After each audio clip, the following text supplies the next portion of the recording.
એ દુનિયામાં રોતા અમે બાયુ રૂડી લાગીએ, તમે દાઢી મૂછના ધણી અત્યારે રાતના 1 વાગે રોવો છો, શું દુઃખ છે તમારે? સાહેબ એ ત્યારે ઇકબાલે કીધું જો કદાચ તું ખાનદાન ખોયડાની દીકરી હોય ને, આજ 20 વાગ્યા આપણે જે નિકા પડ્યા છે, પણ ખાનદાન ખોયડાની દીકરી હોય ને તો હું તને એટલું કહું છું, કદાચ મારી હાજરી હશે અને મારી હાજરી ન હોય ને તો મારા ભોળા નાના નાના પંખીડાને મેં કીધું ક્યાંય જાતી નહીં. બસ હું તને આટલું કહું, બીજું કાંઈ તને કહેવું નથી.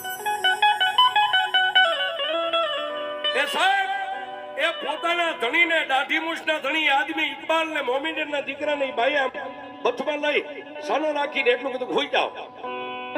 એ સાહેબ તેદી તો હોઈ ગયો, પછી ખાલી 2 દિવસ આડા રહ્યા. બીજા દિવસે રાતે 1 વાગે જાગી.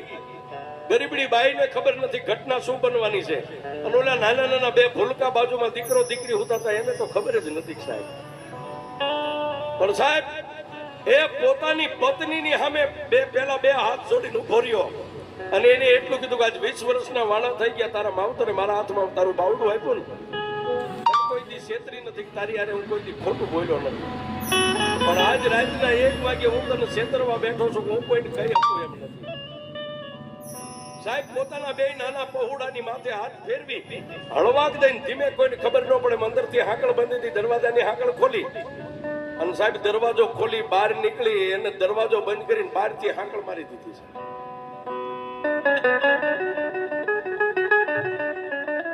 બહારથી હાકળ મારી અને નાની એવી ગલ્લી હતી, ગલ્લીની માલિપાથી બહાર પારેવડી ચોકની માલિપા જઈ અને પહેલા તો સાહેબ આજની તારીખમાં રાજકોટ જાવ તો પારેવડી ચોકની માલિપા 3 રસ્તા પડે છે હાઈવે મારા.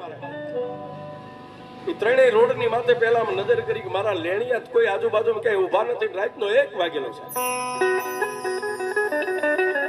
શરીર પોતાનું આખું આમ ધ્રુજે, કોઈ ભાળી જાય છે તો મને મારી નાખશે, કોઈ ભાળી જાય છે તો મને મારશે, પણ સાહેબ કોઈને ખબર ન પડે. પારેવડી ચોકની માલપાથી પછી ફૂટપાળીની માથે આમ ચડ્યો, ક્યાં જાઓ મને મોત મળે, મારો આત્મો દુખી ન થાય, જલ્દી મને મોત મળી જાય.